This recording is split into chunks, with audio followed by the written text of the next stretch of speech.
Nós louvamos, bendizemos e honramos o Teu nome, Senhor, porque Tu és um Deus maravilhoso, que se revelou a nós e se fez conhecido a pecadores como nós o somos, e nos deixou o conselho da Tua palavra escrita.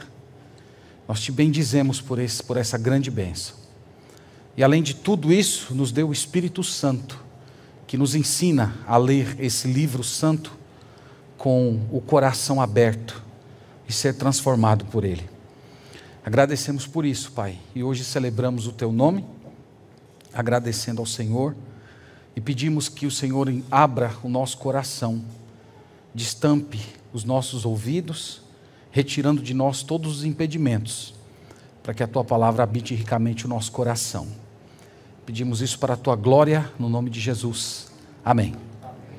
Amém. Meus irmãos, hoje é o dia do Batista Regular.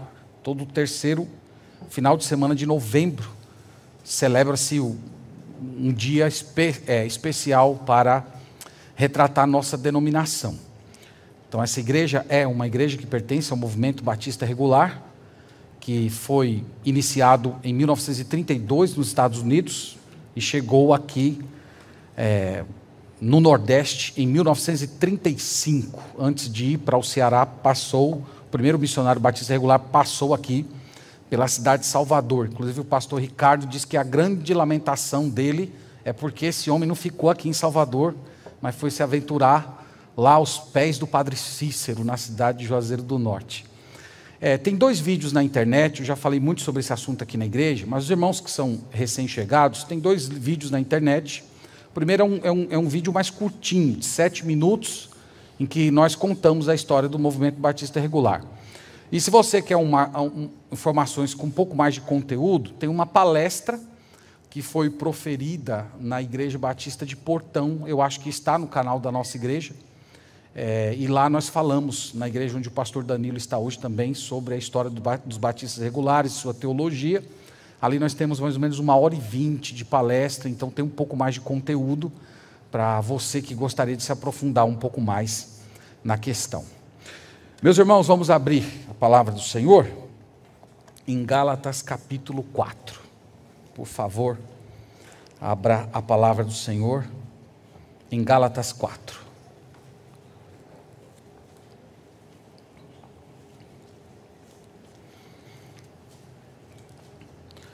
O parágrafo da nossa leitura hoje é do verso 12 ao verso 20. Até aqui, meus irmãos, nós temos falado que o apóstolo Paulo escreveu essa carta para combater a chamada heresia judaizante. Eu disse para os irmãos que haviam falsos pregadores que visitavam as igrejas que o apóstolo Paulo fundou, e esses homens diziam que o apóstolo Paulo não era um apóstolo verdadeiro, e que o evangelho que ele estava pregando não era o mesmo evangelho dos apóstolos de Jerusalém. Nós dissemos que eles pregavam uma mensagem em que eles procuravam mesclar a fé no Senhor Jesus Cristo com práticas judaicas. Então eles diziam que uma pessoa deveria sim crer em Jesus, mas ao mesmo tempo deveriam se circuncidar, deveriam guardar a dieta alimentar e também aqueles dias consagrados que todo judeu piedoso guardava. Até aqui, irmãos, no capítulo 4, nós poderíamos dizer que nós temos visto o apóstolo Paulo como um teólogo. O que eu quero dizer com isso? É que ele vem lutando com todas as armas. Você que vem acompanhando, você deve ter percebido isso, que ele em certos momentos é até denso da gente acompanhar a argumentação elaborada que ele faz para mostrar que a salvação é exclusivamente pela fé no nosso Senhor Jesus Cristo, sem a necessidade de obras da lei. A gente viu ele argumentando com passagens do Antigo Testamento, chamando Abraão como exemplo, argumentando em torno da fé no nosso Senhor Jesus Cristo. Então Paulo vem de uma forma assim, muito dedicada, procurando trazer os pensamentos dos irmãos cativos ao Evangelho do Senhor Jesus Cristo. Hoje, o que nós vamos ver aqui é completamente diferente. Aqui não é mais o Paulo teólogo que está falando. Nós vamos ver aqui o Paulo emotivo. Nós vamos ver nesse parágrafo que ele não vai trazer nenhuma passagem, ele não vai fazer nenhuma argumentação. Tudo que ele vai fazer é apelar ao coração daqueles irmãos. Ele vai lembrar a amizade que ele teve com aqueles irmãos, os tempos bons do início, a convivência com eles. É quase como aquele pai que tem um filho desobediente que argumenta, e parece que o filho está enquebrado ali no seu pecado, e chega um certo momento que o pai parece que não aguenta mais argumentar tanto e chora. Então nós vamos ver aqui Paulo quase que chorando, ele tentando apelar ao coração desses irmãos para trazê-los de volta à amizade e também fazer com que eles venham repelir de uma vez por todas os falsos pregadores. Paulo vai usar uma expressão aqui nessa passagem que ele não usou em nenhuma outra passagem do Novo Testamento, a expressão meus filhos.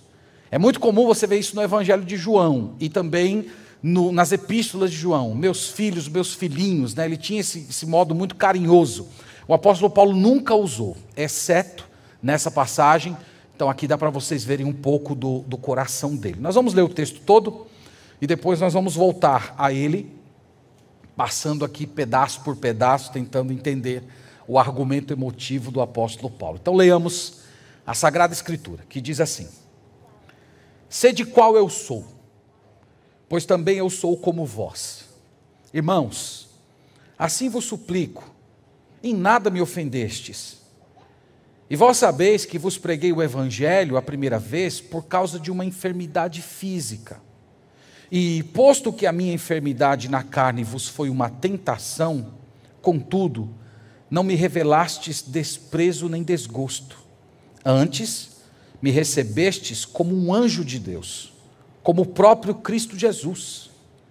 Que é feito, pois, da vossa exultação?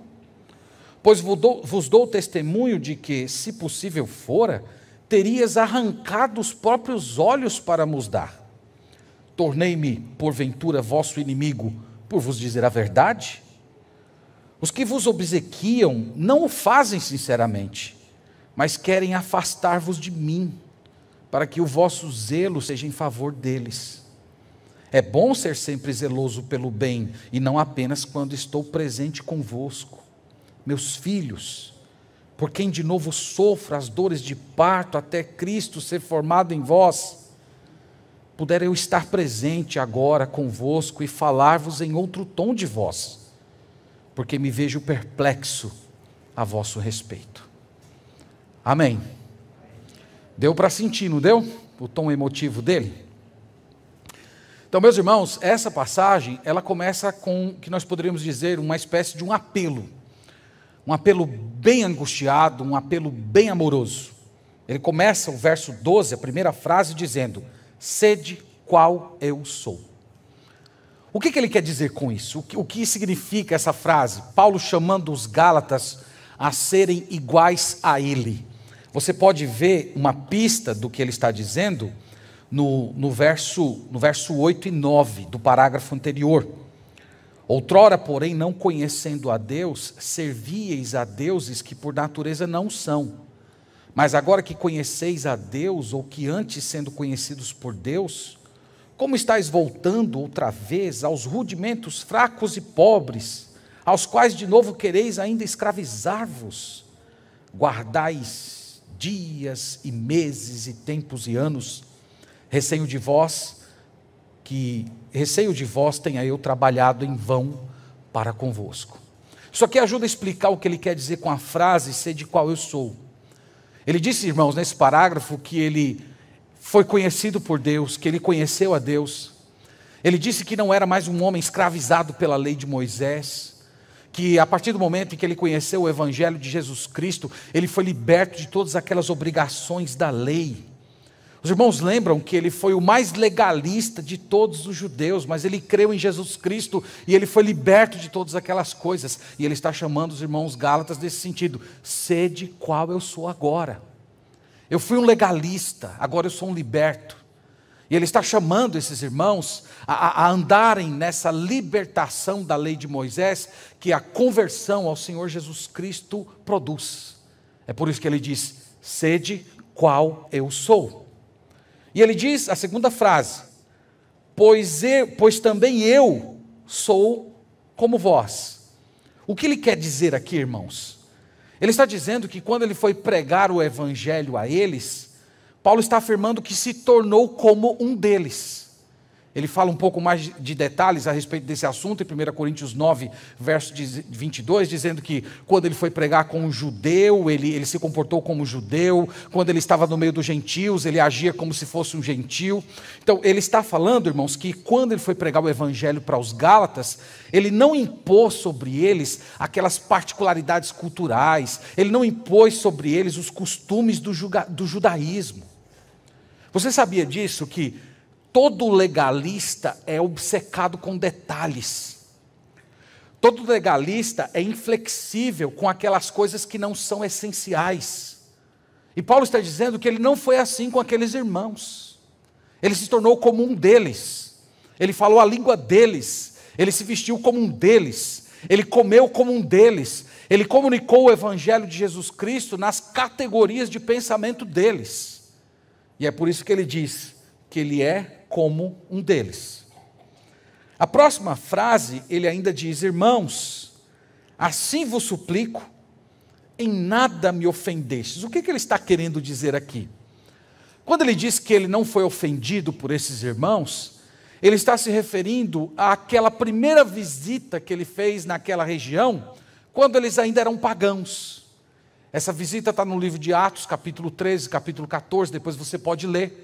Você vai perceber que o apóstolo Paulo foi bem recebido por aqueles gentios pagãos, que ele foi perseguido severamente pelos judeus, mas por esses gentios que viriam se tornar essa igreja, ele não foi ofendido, ao contrário, ele foi acolhido, ele foi muito bem recebido. Então ele está lembrando desse momento: eu não fui ofendido por vocês, quase que como dizendo, vocês estão me ofendendo agora, mas quando eu estive aí a primeira vez, vocês não me ofenderam, vocês me acolheram, vocês me receberam, vocês me trataram como se eu fosse uma pessoa enviada pelo Senhor.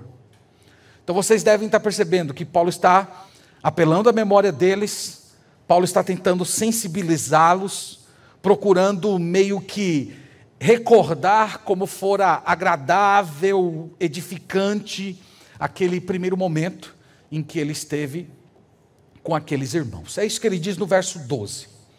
No verso 13, ele vai recordar um fato interessante da primeira visita que ele fez naquela região. Na verdade, no verso 13, ele vai dizer que houve um certo evento que ameaçou a amizade entre ele e os Gálatas. Nesse instante aqui que nós estamos lendo, a amizade entre ele e os Gálatas estava praticamente rompida. Nós vimos aqui que Paulo até dizendo que os Gálatas se tornaram como inimigos dele. E Paulo vai recordar que houve um certo acontecimento que meio que foi uma ameaça para a amizade entre ele e os Gálatas. Note que ele diz isso no verso 13. E vós sabeis que vos preguei o evangelho a primeira vez por causa de uma enfermidade física. Então, na primeira visita que Paulo fez, irmãos, a essa região para evangelizar esses homens e mulheres aqui, ele esteve bem doente. Nós não sabemos a natureza dessa enfermidade. Alguns autores acreditam que pode ter sido malária. Essa região até hoje é uma região que tem muita malária. Então, segundo essa interpretação, Paulo teria contraído malária naquela região, e quando ele ia pregar o evangelho, ele ficava alternando entre pregar o evangelho e ter as crises de febre que normalmente a malária traz. Então essa poderia ser uma sugestão da doença, do problema físico que ele teve. Outros acreditam que pode ter sido um tipo de doença nos olhos que fazia com que o rosto do apóstolo Paulo se tornasse deformado. Os que argumentam nesse sentido usam como base o fato dele dizer no verso 15 que, se possível, os Gálatas teriam arrancado os olhos para dar para ele. E no capítulo 6, verso 11, ele diz que escreve com letras garrafais do seu próprio punho. Então Paulo poderia ter um problema nos olhos que deixasse ele deformado, porém o verso 15 também pode ser interpretado metaforicamente, arrancar os olhos não porque Paulo tivesse um problema que requeresse olhos, mas simplesmente um gesto de um sacrifício. Nós não temos certeza, irmãos, de fato o que era o problema do apóstolo Paulo. No entanto, no versículo 14, essa enfermidade do apóstolo Paulo representou algum tipo de barreira, em um primeiro momento, entre a amizade dele e os Gálatas. Você pode ver isso no verso 14 comigo. Ele fala assim: e posto que a minha enfermidade na carne vos foi uma tentação, leia-se, onde tem tentação aí, leia-se provação. Então Paulo está dizendo aqui no versículo 14 que de alguma maneira aquela enfermidade dele representou para aqueles irmãos, em um primeiro momento, uma espécie de uma tentação no sentido de uma provação. Como se aquela enfermidade dele, de alguma maneira, comprometesse a mensagem que ele estava pregando. Os irmãos sabem que há certas doenças que deixam as pessoas extremamente vulneráveis, incapazes, fracas. E parece que essa enfermidade de Paulo, de alguma maneira, estava colocando em risco a credibilidade das suas palavras. Para a gente isso é um pouco estranho, mas aqui talvez, se você pensar com a mentalidade de um homem do primeiro século, você vai entender. No primeiro século, enfermidades estavam associadas à punição divina. Lembra lá dos amigos de Jó, acusando, dizendo, você está doente porque você pecou. Em Atos 28 tem aquela história da víbora que mordeu a mão de Paulo. Não sei se vocês lembram lá da história, que ele estava tentando juntar uns gravetos para melhorar a fogueira, e uma víbora agarrou na mão dele, e imediatamente ali os nativos da ilha de Malta disseram que ele foi mordido por aquela víbora porque ele tinha feito coisa errada. Então, a mentalidade do homem do primeiro século era assim. Então, você imagina Paulo chegando na região da Galácia, falando de salvação, de libertação, de ser filho de Deus, de entrar no reino do Messias, mas tremendamente fragilizado na sua saúde. É como se as pessoas dissessem que a postura dele não combinava com o tipo de mensagem que ele tinha. Então, nesse sentido, se estivermos corretos aqui, é o que Paulo está falando quando ele diz que de alguma maneira aquela enfermidade se constituiu numa provação que afetava a credibilidade das suas palavras. No entanto, olha que coisa espetacular, ele diz aqui no restante do verso: e posto que a minha enfermidade na carne vos foi uma tentação, contudo, não me revelastes desprezo nem desgosto. Antes, me recebestes como um anjo de Deus, como o próprio Cristo Jesus. Que declaração incrível, meus irmãos, essa que nós temos aqui. Ele diz, eu estava tremendamente frágil. Qualquer pessoa que olhasse para mim diria que eu era um fracassado, que eu não estava debaixo do favor de Deus, que eu poderia ser um amaldiçoado. Mas vocês olharam para mim e vocês me receberam como se eu fosse um anjo. Vocês me acolheram como se eu fosse o próprio Cristo. Vocês não me trataram com nojo, vocês não me trataram com desprezo. E meus irmãos, isso aqui mostra a obra do Espírito Santo no coração daqueles irmãos. Em Apocalipse 2:1, os pastores eles são chamados de anjos da igreja. Em 2 Coríntios 5:21, Paulo falou que nós somos embaixadores de Cristo, como se ele exortasse por nosso intermédio. E as únicas pessoas que conseguem enxergar por trás da fragilidade humana o próprio Cristo falando, são aquelas pessoas que foram atingidas pela obra do Espírito Santo. Então vocês olham para pessoas pecadoras, vocês olham para pessoas fracas, vocês olham para pessoas cheias de debilidades, mas vocês conseguem ver ali Deus falando. Isso é obra do Espírito Santo. E Paulo está dizendo, vocês me receberam dessa maneira.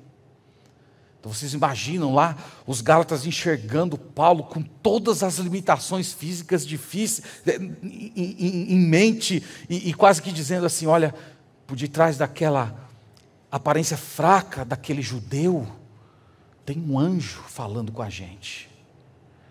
Aquele corpo fraco, tem por detrás dele o espírito do Cristo vivo, do Cristo vencedor. Então Paulo está dizendo, irmãos, que ele foi acolhido por aqueles irmãos daquela maneira.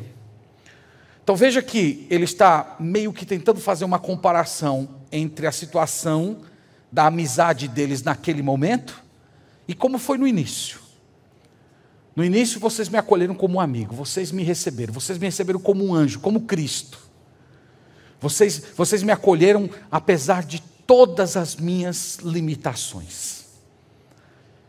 E onde Paulo quer chegar com tudo isso? No verso 15. No verso 15 ele faz duas perguntas. Eu chamei aqui de duas perguntas de um pastor entristecido. Veja aí as perguntas de um pastor entristecido. Que é feito, pois, da vossa exultação?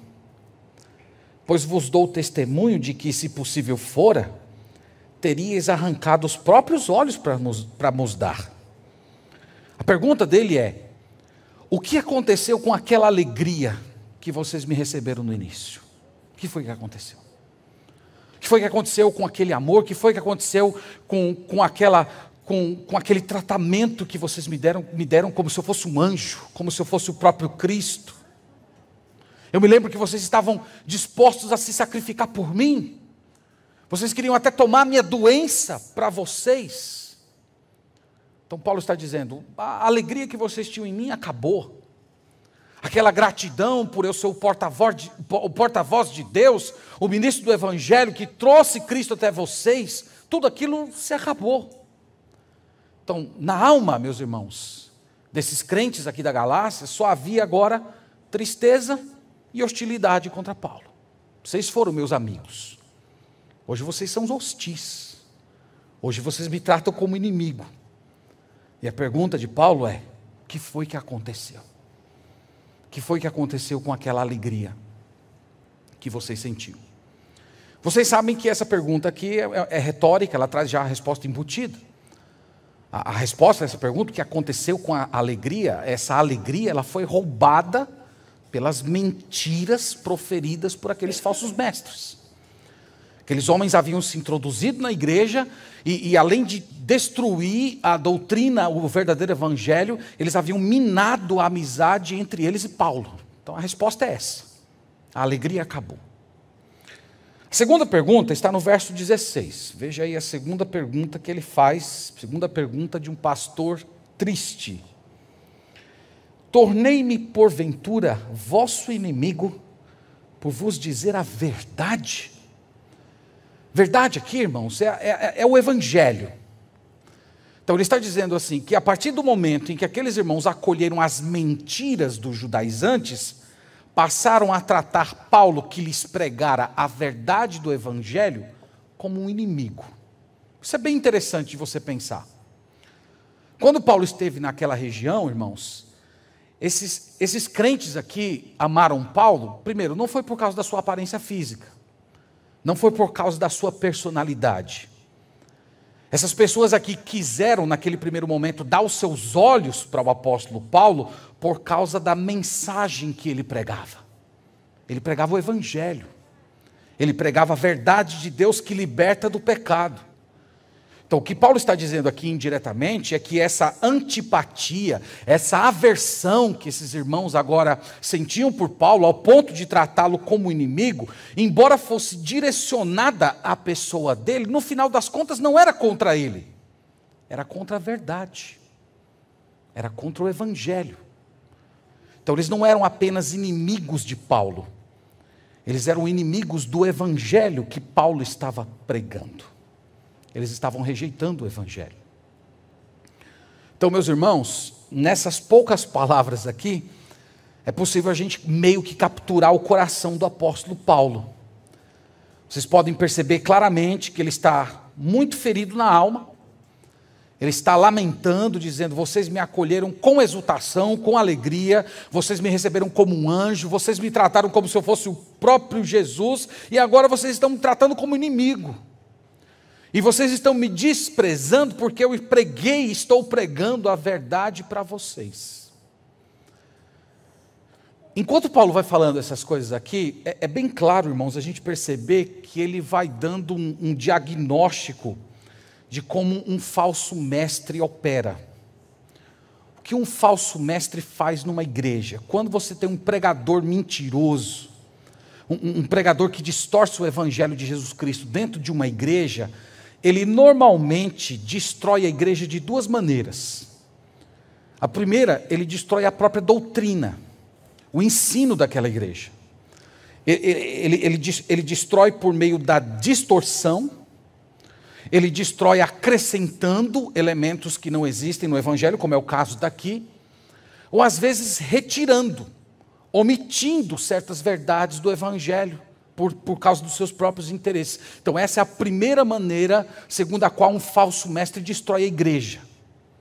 É pela doutrina. Mas o falso mestre faz mais do que isso. Ele apodrece o afeto das pessoas. O falso mestre fomenta raiva, inimizade, ódio contra aquelas pessoas que pregam o verdadeiro evangelho. Então eu sei que muitos de vocês que estão aqui hoje com a gente, já estiveram em igrejas de falsos mestres. E vocês sabem que é assim. Além de destruir a doutrina do nosso Senhor Jesus Cristo, eles também destroem os afetos das pessoas.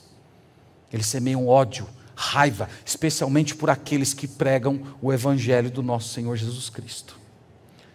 Um outro ponto que merece ser mencionado aqui, é que nós percebemos, irmãos, o efeito de uma igreja que prega a doutrina da justificação pela fé, e de uma igreja que abandona a doutrina da justificação pela fé e passa a pregar legalismo. O que acontece numa igreja assim? O que acontece numa igreja onde periodicamente o evangelho de Jesus Cristo, que traz aquela mensagem que o pecador precisa dar as costas para o seu pecado e acreditar exclusivamente em Jesus como Senhor, Salvador e Rei da sua vida, o que acontece? Qual é a distinção entre uma igreja que ouve esse tipo de mensagem e uma igreja marcada por pregações legalistas? Nós vemos aqui nesse texto. A doutrina da justificação pela fé, ela inspira amor no coração de quem crê. Como aconteceu com os Gálatas e Paulo no primeiro momento. Exultação, alegria, acolhimento, respeito. E a pregação legalista, ela produz espírito crítico, amargura e hostilidade. E era a condição presente daquela igreja no momento em que Paulo escreveu essa carta. A partir do verso 17, Paulo traz um aviso para os irmãos dessa igreja. Veja comigo o que ele diz aqui, é muito interessante esse versículo. No 17 ele fala assim: os que vos obsequiam não o fazem sinceramente, mas querem afastar-vos de mim, para que o vosso zelo seja em favor deles. Irmãos, Paulo aqui, ele disseca o método dos falsos mestres. Ele apresenta 3 etapas da metodologia do falso mestre. Primeiro ele diz aqui no verso 17 que o falso mestre obsequia. O que significa isso? Significa bajular, lisonjear. O falso mestre, ele entra numa comunidade e ele parece ser uma pessoa muito zelosa. Ele parece ser uma pessoa muito cuidadosa com os outros. O falso mestre normalmente é envolvente como pessoa. Ele tem uma personalidade marcante. Então você imagina esses homens se introduzindo nas igrejas em que Paulo fundou, e de repente os irmãos da igreja estão em conflito. Olha, mas essa pessoa é tão atenciosa, essa pessoa me visita em casa, essa pessoa está me dando uma assistência espiritual que eu nunca obtive de Paulo quando ele esteve aqui com a gente. Então o falso mestre, ele sabe como chegar nas pessoas, ele sabe como capturar o coração das pessoas, assim como Absalão estava tentando capturar o coração dos israelitas para fomentar a rebelião contra Davi, seu pai. Então é isso que Paulo quer dizer quando ele diz que eles obsequiam vocês. Segundo, olha o que ele diz: mas querem afastar-vos de mim. Aqui é o segundo elemento do método do falso mestre. O falso mestre, ele isola as pessoas em torno dele. O falso mestre, ele passa a acusar, criticar e a fazer com que todas as pessoas que possam ter alguma influência espiritual na vida daquela pessoa se tornem meio como monstros.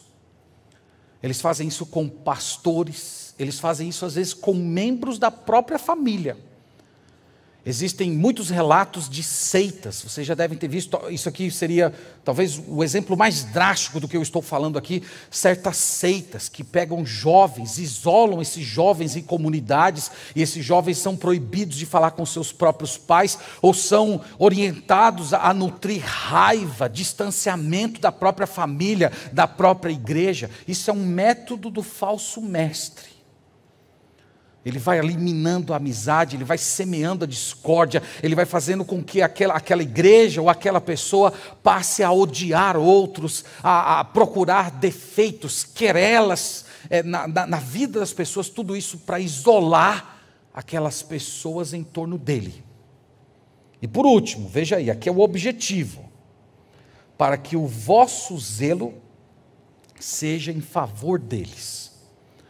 Nós poderíamos dizer que esse é o alvo final do trabalho de um falso mestre. Ele quer a sua lealdade. Ele quer se validar através dos seus elogios. Eles querem ser lisonjeados por você. Eles querem a exclusividade dos seus afetos. Eles não querem que você ame a Jesus. Eles querem que você os ame. Eles não são como o amigo do noivo, semelhante a João Batista, que dizia que era feliz sendo o amigo do noivo. Na verdade, os falsos mestres, eles querem ter um caso com a noiva.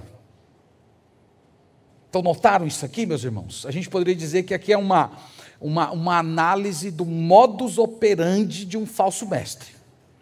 Bajulação, isolamento, e depois fazer essas pessoas ficarem dependentes emocionalmente deles. Em uma igreja saudável, meus irmãos, não existem fãs que são emocionalmente dependentes dos seus líderes. Sabe aquelas igrejas personalistas? Aquelas igrejas onde na fachada dela tem a foto do dono? Que elas giram em torno do carisma dos seus líderes. É mais ou menos o que nós estamos tentando falar aqui. Então, essas igrejas são chamadas de igrejas personalistas, onde as pessoas são conduzidas às feições daquela pessoa. Toda a comunidade ela é sustentada a partir do carisma do seu líder. Não ocorre assim em uma igreja saudável.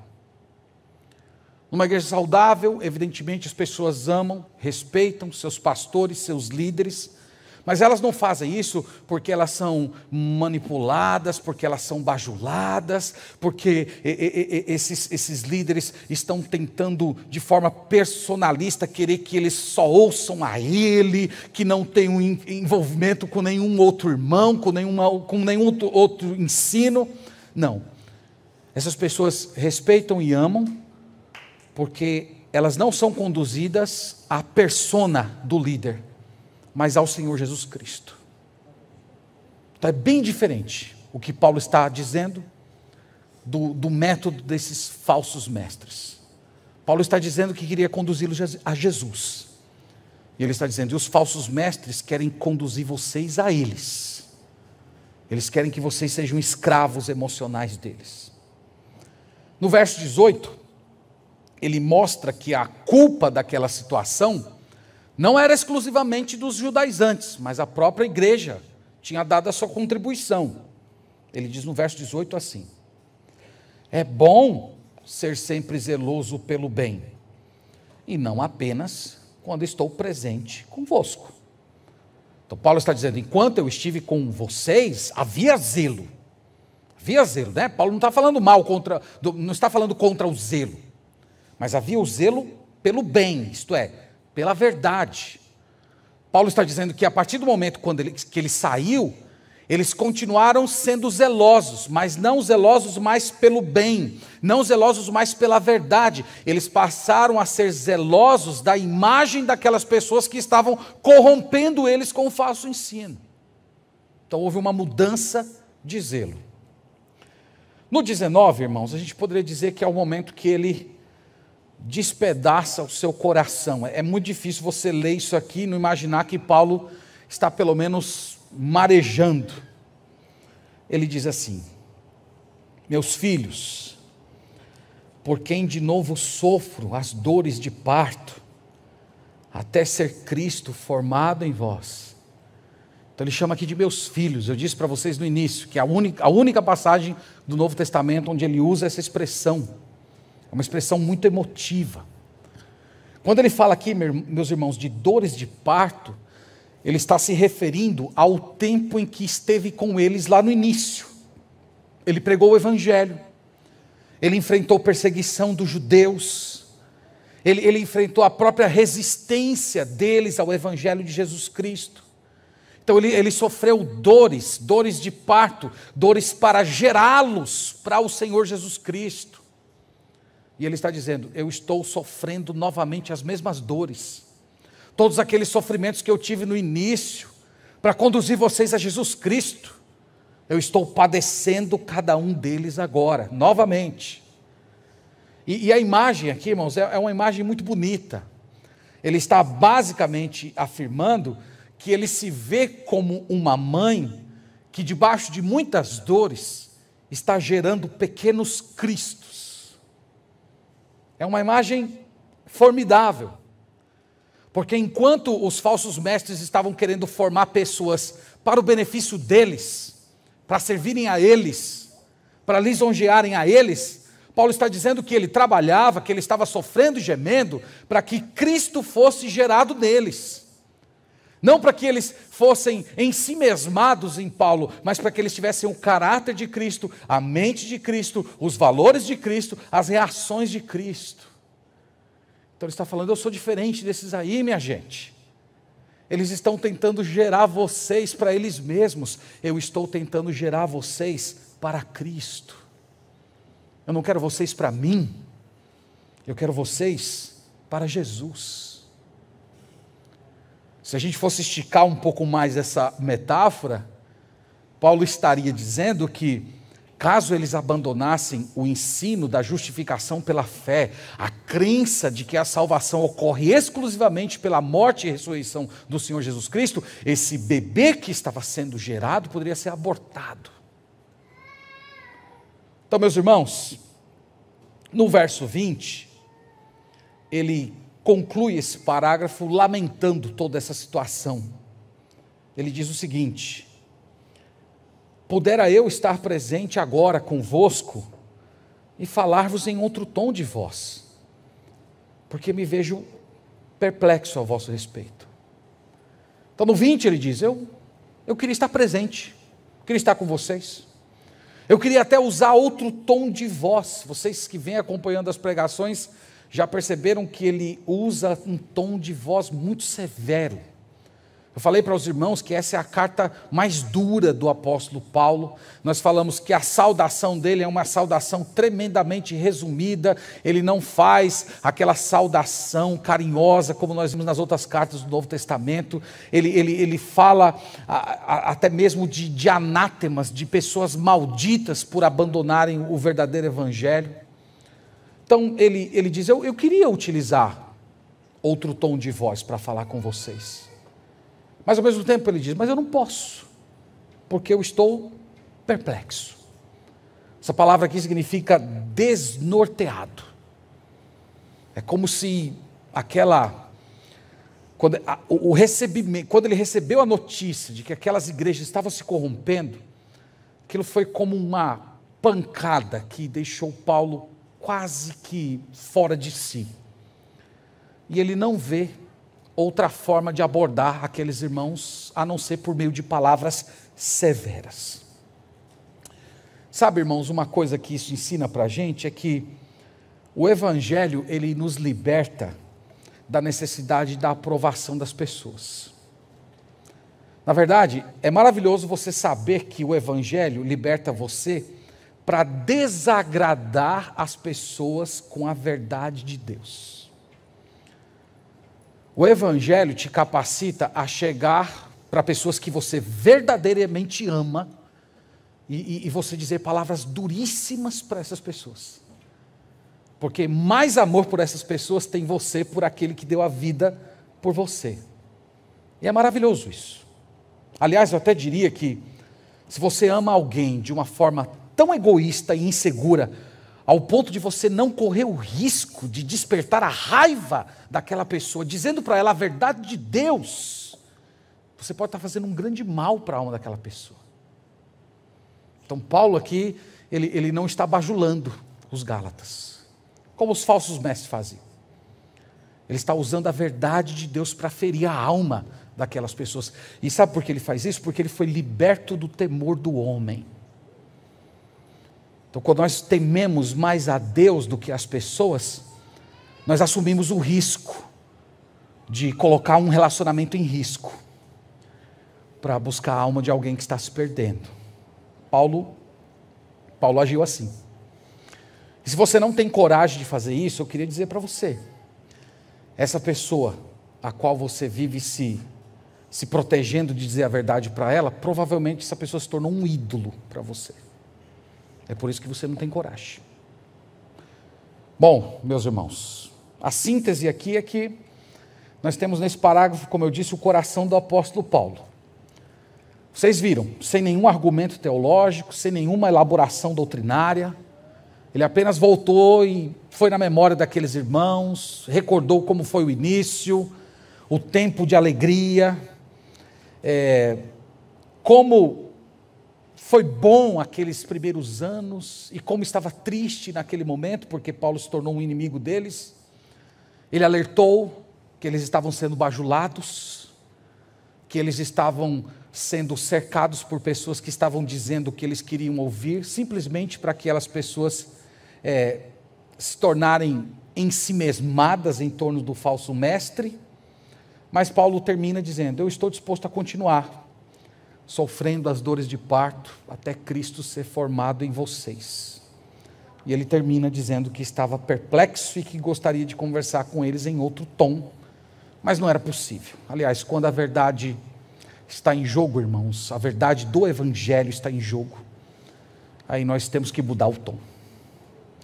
Para todas as outras controvérsias a gente pode baixar o tom. A gente pode voltar atrás, a gente pode pedir perdão, a gente pode buscar elementos de concordância para tentar retomar alguma coisa, mas quando é a verdade do Evangelho, não. Tem 2 ou 3 lições para passar para os irmãos, encerrando aqui a nossa meditação e depois nós vamos orar. O que esse parágrafo nos ensina? Primeiro, esse parágrafo ensina que Deus nos usa durante o sofrimento. Veja o caso de Paulo.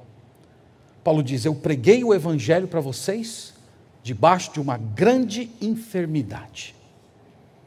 Então Paulo tinha todas as limitações físicas e provavelmente emocionais, porque doenças causam limitações emocionais, mas isso não impediu que ele se tornasse um instrumento poderoso nas mãos de Deus para pregar o Evangelho para aquelas pessoas.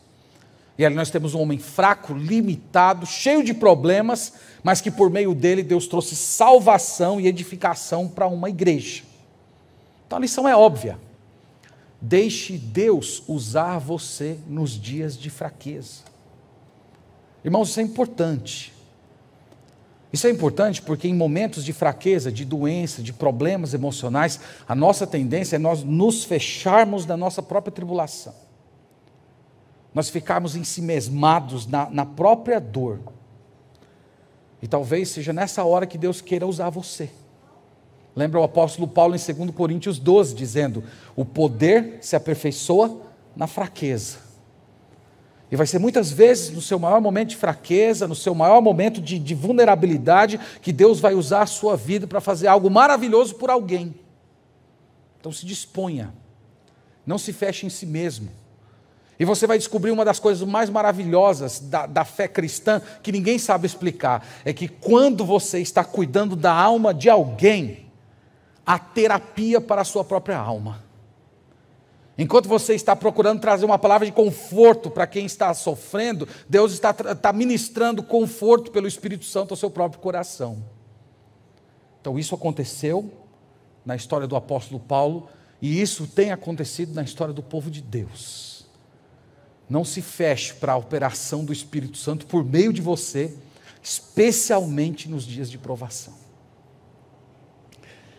Segunda lição, e aqui eu queria falar com os meus amigos de armas, tá? Os pastores, né? Temos alguns pastores, alguns irmãos daqui foram pastores, tem os seminaristas. Queria abrir aqui uma fala especial para vocês, porque Paulo aqui falou de teologia pastoral. Vocês têm uma matéria no seminário chamada Teologia Pastoral, e tem teologia pastoral nesse parágrafo aqui. Qual é a teologia pastoral desse parágrafo? Em certas ocasiões, amigos irmãos se tornam inimigos. Isso acontece. E essa é uma das situações que mais fere o coração do ministro do Evangelho. Mas é parte do labor ministerial. Às vezes isso acontece por causa de um pecado que você cometeu. Às vezes isso acontece por uma omissão sua. Alguma coisa que você deveria ter feito e não fez. Ou em alguns casos ocorre como foi no caso de Paulo. Uma pessoa mentirosa se intromete no meio de uma relação e causa danos ali, como foi no caso do apóstolo Paulo. Então, o que fazer em situações assim, amigos, irmãos, pastores, seminaristas? Bom, aqui tem alguns princípios de teologia pastoral. Primeiro é você entender o que motivou aquela situação. É você procurar discernir o que está acontecendo. O apóstolo Paulo fez isso.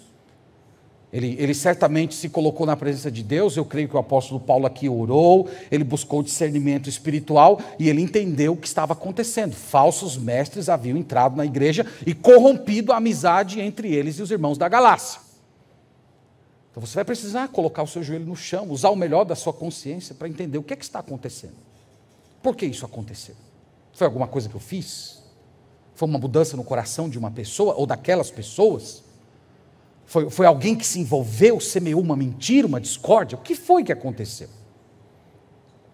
O segundo princípio é o de não responder hostilidade com hostilidade. Então esses irmãos estavam tratando Paulo como inimigo. E Paulo estava chamando eles de meus filhos. Aqui você vê.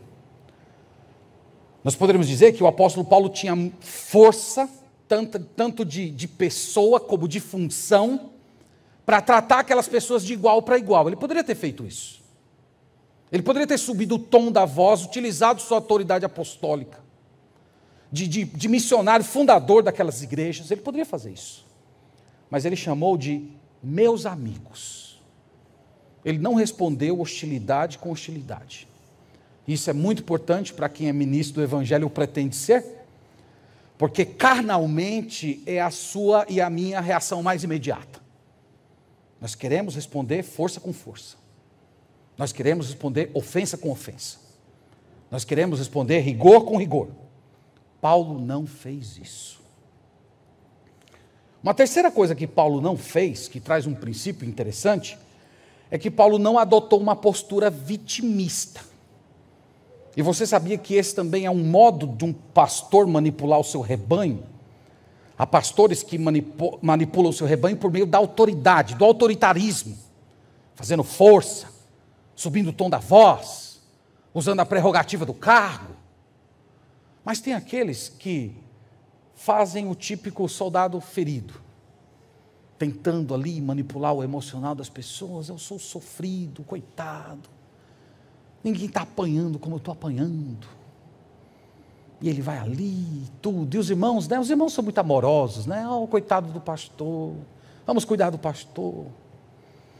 Vejam que Paulo não fez isso. Ele falou ao coração daqueles irmãos, ele buscou meios de restaurar aquela amizade, mas ele não utilizou nenhum tipo de manipulação emocional, de autocomiseração. Aliás, é desonroso para um ministro do Evangelho se portar dessa maneira. Isso é manipulação. Isso é carnalidade. mas infelizmente às vezes é muito disfarçada. Às vezes é disfarçada até por um sentimento correto, sincero.